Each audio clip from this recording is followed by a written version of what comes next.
So I tapped into David Wilcock's energy and I tapped into the collective energy, and both are very ominous right now. And I'm feeling that too. It is a rush of energy with the Aries forward motion that we have, and then switching into this Uranus Gemini frequency. Now, yes, we're looking at tropical and we're looking at Vedic positions, but we're also looking at that we're stationed in the 3D matrix and what rules the collective. So that's why I focus a lot of my stuff on tropical, because the collective is still in the 3D, and this is what they're, going by with like media and propaganda. There's a lot of them there, but we put the Vedic perspective in there because that's the overlining layer of what you're actually feeling, and it's obviously closer to the axis of Earth.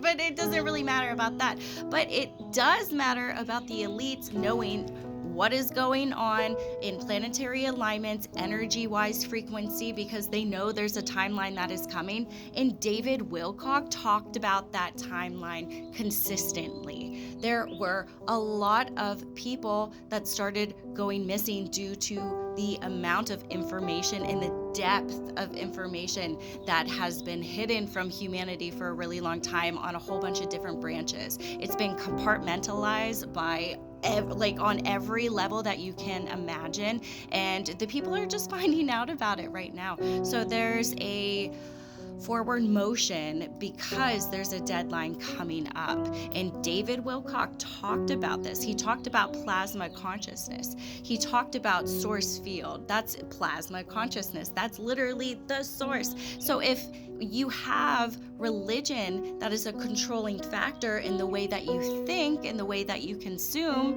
and the information from it has been taken out so many different times and it's been recycled and redacted. The conspiracy theorists, they're going with their theories. He went underground, he's in the witness protection. I understand what everybody wants to think, feel, tap into, but what I am seeing and what I feel deep in my soul, and when I tried to find his energy, it expanded out, so I know it's okay.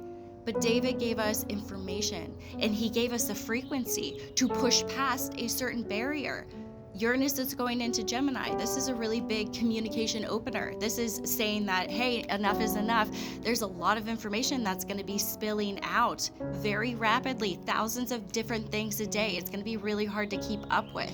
And David was able to push us past that frequency shield. We have solar activity right now, 2 X-class flares, 2.5 X-class flares, back to back, mind you. And we also have the comet Pan-STARRS. Coincidence that is my name? Never a coincidence. So we're looking at these cosmic particle factors that he also talked about in the incoming solar flash that he also talked about. So conspiracy theorists, let's talk about space weather. Let's talk about what's actually happening in reality. Let's push out his actual material. Let's not talk about, if he passed away, if he didn't pass away. Let's actually spread that. And that's the frequency code that we need to unlock into the next level. We need to be able to voice what we see, what we feel, investigate it. Yes, curiosity is key to bridging that gap.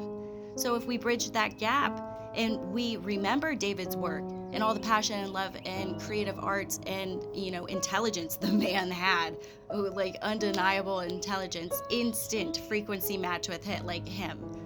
I haven't been on the train very long with David Wilcock. I just had my spiritual awakening in 2020 and boom, there he appeared. I said, who's this guy? He's talking about everything that I'm researching right now on my own about plasma intelligence and cosmic particles and them interacting with you and creating the world and reality around you, and talking about Project Looking Glass, and talking about the compartmentalized departments in all factors, like corporations, all of them, higher ups, more than that, people you will never know their name. You will never know their name. There's terrible things that are happening in our world right now. And it's nice to think sunshine and rainbows and, oh my gosh, I have to go to work the next day. That sounds great. I got to pick up the kids. Reality check. Do you know what's going on in the world? Okay. That's nice that you know. What are we doing about it? Oh, nobody's doing anything about it? We think somebody else is doing stuff? Oh wait, it's compartmentalized so those people don't know? Wait a second. So we have to do this ourselves? How do we do that? We find communities. We use communication. We talk about what we know. That's how you get through it. You tell people what's going on. You make them wake up. Send them things. Because if we start communicating with one another out of curiosity instead of fear, then guess what happens? Everything shifts. Reality changes. Timeline shift. Endgame. Now's the time to push out the material. If you're a whistleblower yourself, make sure that everything is secure for you, because you know what's going on. If we've talked about what's going on, people will go missing. There will be deaths involved. You're probably being threatened. These are very real factors. What you're talking about is secret. And the way through that is communicating and letting yourselves surrender to the public, so we can use social media and use our own voices. They're not going to target every small person with a social media platform. So what happens when we all talk about it? What happens if we take over the news? Because guess what? These headlines are now in the mainstream media. They're in the mainstream media. Grandma's talking about it. What? It's real? No way. Okay, so we bridge the gap. We start giving these people a safe space to talk about these things. We don't make them a target. We make ourselves a target, and we bind as one. We bind as one collective that's ready to make the big leap. We're ready. It's coming. Enjoy the ride. It's going to be pretty, spectacular.